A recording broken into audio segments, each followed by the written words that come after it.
I'd been born into the kind of money that makes headlines, so I'd always known a dynastic marriage was coming. Fine, you can't enjoy the private jets, the trust funds, and the VIP hospital wings without paying somewhere. The surprise was that I got to pick the groom myself. In Riverdale's throne room of heir apparents, every candidate came preloaded with red flags. One was still FaceTiming the white moonlight he'd met in London, hard pass. Another was starring in a real-life She Flees, He Pursues miniseries with a condo-kept singer, next. A third had just signed a rookie actress to an exclusive contract, also out. I finally thought of Adrian. The name sounded like it belonged on a skyscraper, but he was the only heir in the circle who wasn't a CEO. He was a surgeon, top-ranked med school, straight through PhD, scalpel for a brain kind of genius. Everything I'd heard painted him soft-spoken, white-coated, stethoscope glinting like a halo. He showed up to charity galas in ivory linen suits and actually listened when people talked. A doctor, I told myself, was safe. Both sets of parents high-fived over seafood towers at the Yale Club, and Adrian reportedly said sure when they asked. For weeks later, I went from never been kissed to married, deed poll and new passport stamp and all. The condo he'd bought was all cream and pale oak, serene. Like him. On move-in day he walked me through the place and paused at the master bedroom. I know this is technically an arrangement, he said, voice gentle, but I don't want us to stay a contract on paper. Let's get to know each other, build something real, at our own pace. He pointed across the hall. I'll take the guest room. No pressure, no deadlines. I shut my door and exhaled. He was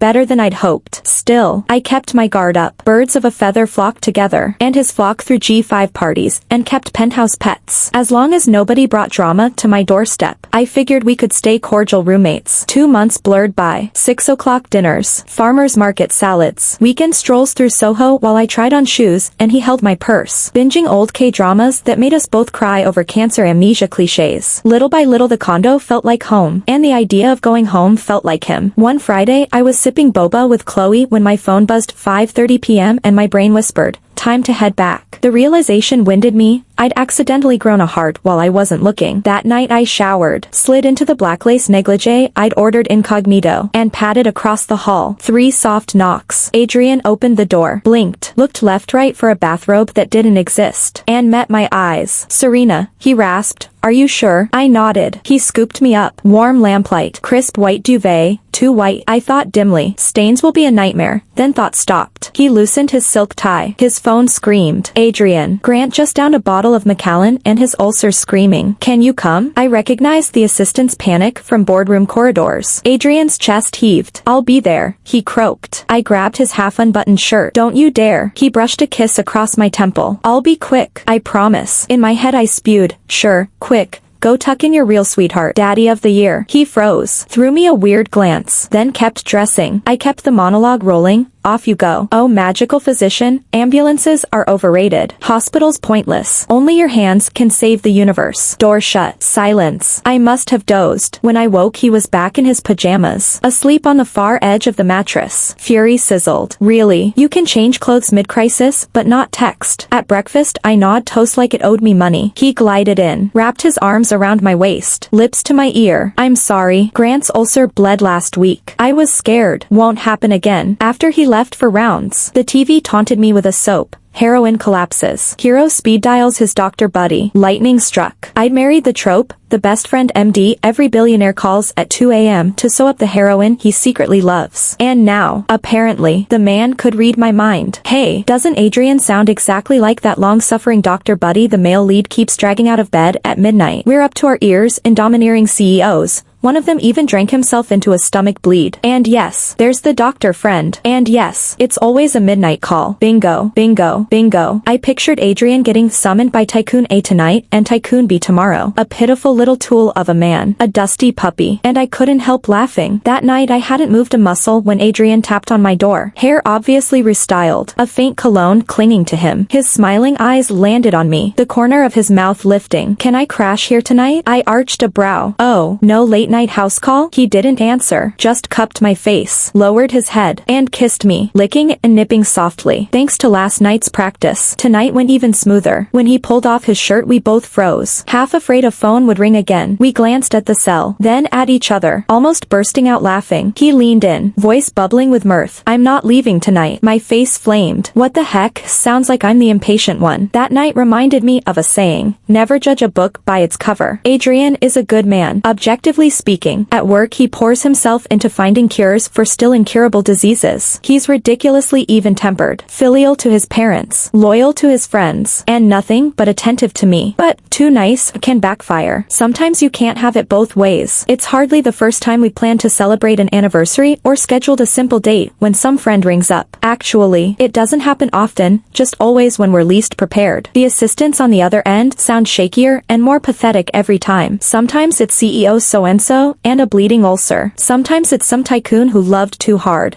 leaving a woman so wrecked she looks half dead. When they swear it's life or death, how can I say no? I roll my eyes. Can't they just dial 911? Does it have to be Adrian? I joke that he's the tragic tool from a novel, but this is real life. You can't call the cops or march them to the He always hurries back to me as fast as he can. Still, the mood's already soured. The thrill is gone. Today is our first wedding anniversary. Last night, I specially told Adrian I did not want any interruptions. His lab has made a big breakthrough lately, so he's been leaving at dawn and dragging home after midnight. Today, for the first time in ages, we wandered the supermarket together. On my last birthday, he came home early and cooked. My jaw dropped. The dishes tasted as good as our housekeeper's 30-year specialties, and every single one catered to my preferences. Back when we first admitted we loved each other, we went overboard every holiday, big or small, had to be spectacular. Now, for our anniversary, we only wanted to stroll the aisles, cook a cozy dinner, just the two of us. I sat at the table watching Adrian move around the kitchen and felt dazed. A year ago, I never pictured married life like this. No grand fireworks, just gentle, steady warmth. I walked up and hugged him from behind. He gave a soft laugh. About to say something, the phone rang. I pressed my lips together. After 12 months that ringtone gives me PTSD. I stayed glued to his back and listened. On the line, another assistant blurted, "Adrian, please come quickly." Anger spiked. I bit my lip, yanked the phone, and asked, truly puzzled, "Are you physically unable to call an ambulance or drive him to the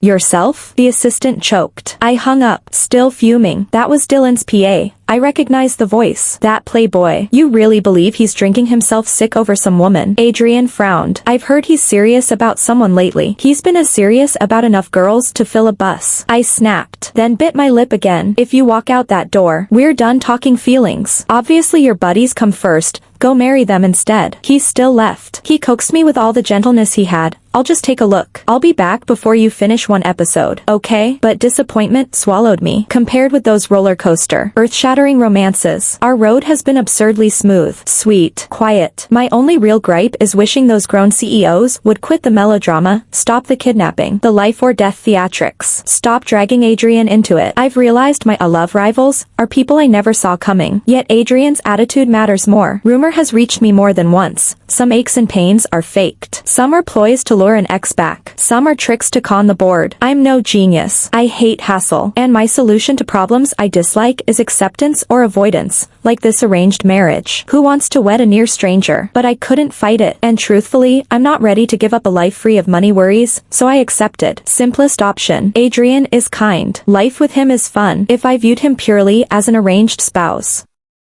I'd be ecstatic. Who cares when he's home or how often buddies call? But measure him by husband of standards and I can't accept having to wrestle him from his friends. I don't want to flinch at every ringtone. Nerves frayed, wondering when the next SOS will come. What I told Adrian wasn't a tantrum. I'd already decided, if it happened again, if he left knowing the odds were it was fake, indulging the stunt, then we should settle for being strategic partners and call it a day. Nice and neat. Adrian drove off in a panic. From the moment he married Serena, he'd somehow been able to hear her thoughts. Every joy, every irritation. He usually caught a whisper of it from her mind. But as he stepped out tonight, silence. He sped up, desperate to confirm Dylan's state so he could race home. At the bar, Adrian stormed in, only to see Dylan lounging perfectly intact, flirting with some woman. Adrian clenched his teeth and spun around. He'd seen Dylan chase girls, wreck himself, then play the tragic hero before, so he'd worried it might be real. Now he'd angered Serena for nothing. Dylan spotted him, had the assistant block the way. way, and drawled from the sofa. Come on, Adrian. Not even a hello? Adrian's eyes turned cold. Ever heard the boy who cried wolf? Next time you're actually dying, don't call me. Don't be like that. You were hard to pin down even before, and since the wedding you've vanished. The little woman keeping you on a short leash? Dylan stayed sprawled, unbothered. Adrian shot him a freezing glare. Dylan finally straightened. Everyone knows Adrian is famously easygoing, until you cross his line. It was the first time in years that he'd seen that kind of grim expression on Adrian's face. After a long silence, Adrian shrugged off the people blocking him and walked out, tossing back only, "She's my wife. Don't ever speak about her in that tone." Once he was gone, the assistant finally stammered, "Actually, when I rang just now, it sounded like Adrian already knew your story was fake, and she didn't really want Adrian to come." For once Dylan felt a twinge of guilt. No wonder Adrian had exploded. He'd apparently fought with his wife because of him. The aide went on, "Today seems to be Adrian and his wife's wedding anniversary." In the dim corner of the bar, Dylan set his glass down and muttered something. The assistant leaned closer. "Damn, I'm scum. Oh man." When Adrian came back, I was in the living room, everything looking normal. He tried to hug me. I sidestepped. He gave me a wounded look, weaponizing his good looks until they were pitiful. I pretended not to notice. Only after dinner, when I headed to the bedroom to shower, did I stop him and point at the long empty guest room across the hall. "I've had it cleaned. Since this is basically a corporate marriage, we don't need the intimacy. We just play nice in public." I lifted a brow. "If you think that room's too small, I can move in there and you keep the master. After all, you paid for the apartment." I shut the door in his face before I could see his expression. I was afraid I'd soften. Inside, I exhaled hard. The more I thought, the more wrong everything felt. One look at him still scrambled my emotions. Fine, no more looking. I never realized I could be so decisive. That same night, I bought a ticket and packed. The next morning, I slipped out at dawn, suitcase in hand, as if something were chasing me. To keep him from wrecking my trip, I left a note, "Don't try to find me." This time he obeyed. No calls, no texts. I lay on a lounge chair, sunglasses on, quietly appreciating every handsome man who walked by. This, I thought, was the true meaning of life. My phone buzzed. I knew it was Adrian. I didn't look. Instead, I focused on the guy heading my way, perfectly muscled. Exactly my type. I lifted my sunglasses a fraction. Sun-bronzed skin. East Asian features. Shoulder-length wild curls. Wild from hair to physique. The exact answer I used to give when people asked my ideal. The exact opposite of Adrian, whose skin was pale, who practically had refined elegance stamped on his forehead, especially when he wore those gold-rimmed glasses.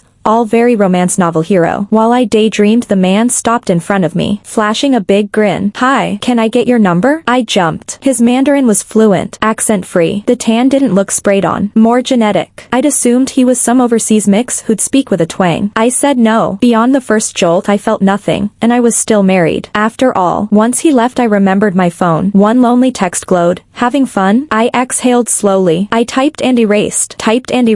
Finally settled on, "Yeah, it's great." Days passed. My anger cooled, but I knew if I went back to Adrian now, the same scene would keep replaying. And the miserable part, I was the one in love. Besides, I couldn't even pin the mess mainly on him. In the hotel lobby, I glanced at the man beside me, laughing too loudly. I'd spotted him on the sofa the moment I walked in. He'd bounded over. Turned out we'd booked the same hotel. Adrian occupied my mind. I couldn't spare energy for this guy. At the elevators we parted, but he caught my jacket sleeve. Still grinning. Why not? I raised my ring hand. "I'm married." I paused. "Also, I don't like men surnamed Zhou." His face stayed easy until the last line. Then he burst out laughing. "I can change my surname. Super convenient for me." He leaned to my ear and whispered, "I could even be your secret guy on the side." Love at first sight. What can I do? Seeing my speechless face, he backed off, chuckling, "Okay, kidding. Since fate brought us together, let me help you out." I frowned. He just winked and left. Whatever. Relief flooded me. Looks really can deceive. Zhou Shang might be eye candy, but I couldn't handle that personality. I turned toward my room and froze. Adrian stood at my door, watching. I suddenly got what Zhou Shang's help had meant. For no reason, my stomach fluttered with guilt. I'd done nothing wrong and had clearly rejected the guy. Yet one look at Adrian and I felt culpable. "How did you find me?" Adrian answered in his usual gentle voice behind me. "We're logged into the same app." I saw, oh, right, a warm body pressed against my back. He wrapped his arms around me, voice suddenly close. "Serena, aren't you going to tell me who that was?" "Here we go. Some random guy who hit on me." I said no. "You're so irresistible. Somebody's sniffing around the minute I'm gone. Hey, I elbowed him. He was burning up. Stop the sarcasm. I learned something new. Adrian wasn't always mild. He could push his advantage, use my momentary guilt to regain control, and show his displeasure in his own way. I faintly heard him say, "Serena, I'm never letting you go." We spent several days together. We even ran into Zhou Sheng again. While Adrian went to buy drinks, he sauntered over, smirking. Well, worked like a charm. Huh? I rolled my eyes. How'd you guess? Seen tons of lovers spats,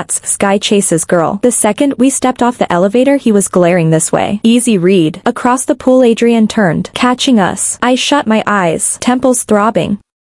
Zhou Sheng winked. Can't forgive too fast. Sis, make him sweat. That's how he'll treasure you. When Adrian came back, Zhou Sheng had vanished. I braced for questions, but he asked none. Just handed me my drink and laced his fingers through mine. Calm as ever. Aren't you curious? It's fine. As long as I know there's no one else in your heart. It's fine. So sure. I decided to tease him. How do you know there's no one else? He lifted my hand to his lips and brushed a kiss across my knuckles. I just know. I thought scornfully. If I'd met that guy first, who knows, he's totally my type. My mental monologue slammed to a halt when Adrian shot me a look so wounded I panicked. Did he hear my thoughts somehow? On the flight home, Adrian took my hand, interlacing our fingers slowly, his whole face glowing with happiness. My heart melted. For a second, I didn't want to ruin the moment, but the closer we got to home, the faster the worries came rushing back. Adrian, I'm dead serious. If you keep letting this slide, it's just going to keep happening. Not a word the whole ride. Only after we stepped out of the car and into the elevator did Adrian let go of the suitcase and lace his fingers through mine again. Serena, I'll handle it. I promise. No one's going to mess with us anymore. The instant he finished, the elevator dinged, the doors slid open, and we both flinched. Someone was sitting cross-legged in front of our door, hoodie pulled so low it swallowed his face. Hearing the bell, he sprang up and shoved the hood back. Dylan. He lunged to grab my sleeve, got blocked by Adrian, then dropped his hand awkwardly. Sis, I came to apologize. I was just messing around. Never thought I'd wreck your anniversary. He held up 4 fingers like a Boy Scout. When I heard Adrian flew halfway across the world to fix things, I felt like dirt. I had to come say sorry. He volunteered to cook us, the ultimate sorry feast. And, dead on our feet after the long flight, we took him up on it. Besides, he'd only been the last straw. The problem ran deeper. To our shock, the guy could actually cook. Dylan's chin shot up. Back then Adrian and I trained for months. One look from Adrian and he wilted into silence. After that night we slipped back into our old rhythm, except we were still sleeping in separate rooms. I watched him start to screen calls, to ask himself whether each emergency was real. My heart softened. He told me sometimes he knew the plea was probably fake. But what if one day it wasn't? If somebody got hurt because he guessed wrong, he'd never forgive himself. And, okay, the man made it impossible. Those midnight silk ties loosened just enough to tease. That low, coaxing voice, Serena. Can I sleep with you tonight? Maybe I really am just a hopeless sucker for him. Who knew Adrian would go that far to win you back? Chloe cackled over the phone. But hey, the guy's always been crazy about you. Of course he couldn't stand being apart. I blinked. Wait. What do you mean? Always liked me? Chloe's laughter stopped cold. Please tell me you knew. The night you fought with your parents and ran off, our families were at dinner. You called me. He overheard. Didn't even grab his jacket before dragging me out to find you. I thought you asked him to help. The second we got there he couldn't take his eyes off you. Instant giveaway. And remember college. You refused to go home, but you were craving those old school pineapple cakes from that corner shop. I brought you a box the next week. Shop had already closed. Adrian baked them. I even said, some guy who likes you made these. I thought you were joking like always. My voice shrank to a whisper. Chloe looked equal parts stunned and thrilled. My heart hurts for that man. But hey, happy ending, right? I flashed back to the pineapple cakes. Packaging totally different, wrapped with a heat pack so they were still warm when I opened them. Then the night I ran away, 16. Upset over something I can't even recall now. I suddenly remember Chloe hugging me while an extra jacket, still warm from someone else's body heat, was draped over my shoulders. I'd been too wrapped up in my own drama to notice, and Dylan's unfinished sentence on the plane finally clicked. No wonder my chest ached for him, and for how close I'd come to giving up on us. That night he caught me drifting off mid-thought. He tipped my chin up so I had to meet his eyes. They were bright with satisfaction and laughter. His voice rough soft. Serena's zoning out on me? His throat bobbed as he murmured my name like honey. I looked straight at him. Adrian, I love you. What about you? Do you love me? The hand on my shoulder tightened. His gaze turned fierce. No hesitation. I do. So damn much. I was half asleep when the first gray light crept over the horizon. Turned out the night had been productive. I was pregnant. Adrian freaked, ready to call in sick forever and hover over me 24/7. I pried him off me. I already asked Chloe to come over. Go to work. Chloe thought his panic was hilarious, then proceeded to be just as bad. Greeting my still flat-bellied Dahlia, hey, baby, it's Auntie Chloe. Remember me? I groaned. It's an embryo. I discovered his mind reading by accident. First pregnancy. Zero experience. I was terrified I'd break the baby by breathing wrong. He was in the kitchen. I was in the shower. Forgot my clothes. And hormones, ended up near tears over how awkward everything suddenly was. I hadn't made a sound, yet he dashed over, clothes in hand, voice urgent through the door. Sweetheart, I've got your robe.